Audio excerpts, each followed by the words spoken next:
మనుష్యుల ముఖ్య స్వభావం ఒక్కటే సంపాదించటం. అది ఎంతో శ్రమిస్తూ. దాని రూపాలే వేరు. ధనం కావచ్చు, కీర్తి కావచ్చు, సంబంధాలు కావచ్చు, సుఖ సంతోషాలు కావచ్చు. కాని మీరెప్పుడైనా ఆలోచించారా? విధి ఇలా అనుక్షణం శ్రమించే విధానం ఎందుకు మనిషిలో కలిగించిందో? ఒక విత్తనంతో మొక్క జన్మిస్తుంది. ఆ చెట్టు ఎన్నో ఫలాలకి నిలయంగా మారుతుంది. ఎందుకు? ఆ వృక్షం స్వయంగా ఆ పళ్ళని తినడానికా? లేదు. దాని ఉద్దేశం వేరే. ఆకలితో ఉన్న జీవులకి పంచటానికి.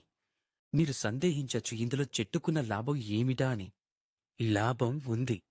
ఎందుకంటే ఎవరైతే పంచుతారో వారు క్షీణించిపోరు. ఏ పళ్ళనైతే జీవులు పూజిస్తాయో వాటి గింజలని నేలపైన పడేలా చేస్తాయి. దాంతో నూతనంగా వృక్షాలు మళ్లీ జన్మిస్తాయి.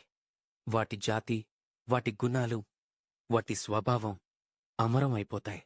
అందుకే మీరు గుర్తుంచుకోండి, ధనవంతులుగా మారటానికి ప్రతి క్షణం మీరు శ్రమించాల్సుంటుంది. కాని మీరు అమరులుగా మారటానికి మీ సర్వస్వం కూడా అందరికీ పంచాల్సుంటుంది.